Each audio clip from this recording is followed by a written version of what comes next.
ഇതിന്റെ ഇല മാത്രം പറിച്ചാൽ പോരാ, പച്ച കളറിന് വേണ്ടിയിട്ടാണ് ചെയ്യും. ഇത് സമൂലം അതിന്റെ വേരടക്കുള്ളത് എക്സ്ട്രാക്ട് ചെയ്തിട്ടുണ്ടാക്കുന്ന. അതെ, അതൊക്കെ ശരി. അതിന്റെ ചാറെടുത്താൽ നേരിട്ട് യൂസ് ചെയ്യാൻ പറ്റും? ചാറെടുത്ത് നേരിട്ട് ഉപയോഗിക്കാം. അല്ല, അപ്പൊ അതിങ്ങനെ പേസ്റ്റ് രൂപത്തിലാക്കണ്ടേ? പേസ്റ്റ് ആക്കണമെങ്കിൽ നമ്മൾ ചെറുതായിട്ട് ഈ പശ ചേർക്കും. ഇത് ഉരുക്കോ? ഇത് ഉരുക്കല്ല, അരയ്ക്കാൻ വേണ്ടി. കളർ മിക്സിംഗ് അല്ല, നമ്മൾ അരയ്ക്കാന്ന് പറയും. ഇതുമാതിരി ചേർക്കല്ലേ ഈ കളറ്, ഈ പിഴിഞ്ഞിട്ടുള്ള ചാറെടുക്കുക, എന്നിട്ട് ഇതിന്ന് ചെറിയ പശ ഇട്ടിട്ട് നമ്മൾ അരച്ച് ചേർക്കുക.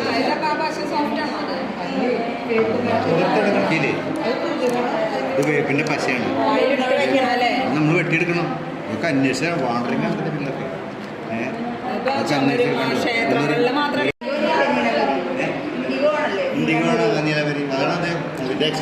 ഇതിന്റെ ഇല മാത്രം പറിച്ചാൽ പോരാ, പച്ച കളറിന് വേണ്ടിയിട്ടാണ് ചെയ്യും. ഇത് സമൂലം അതിന്റെ വേരടക്കുള്ളത് എക്സ്ട്രാക്ട് ചെയ്തിട്ടുണ്ടാക്കുന്ന.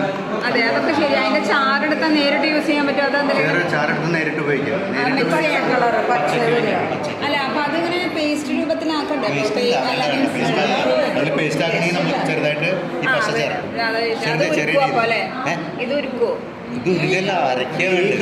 കളർ മിക്സിംഗ് അല്ല, നമ്മൾ അരയ്ക്കാന്ന് പറയും. ഇതുമാതിരി ചേർക്കല്ലേ ഈ കളറ്, ഈ പിഴിഞ്ഞിട്ടുള്ള ചാറെടുക്കുക, എന്നിട്ട് ഇതിന്ന് ചെറിയ പശ ഇട്ടിട്ട് നമ്മൾ അരച്ച് ചേർക്കുക.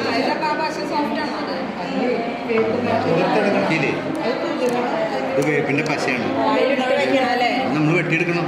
നമുക്ക് അന്വേഷിച്ചാൽ വാണ്ടറിങ് ആണ് പിള്ളേർക്ക്.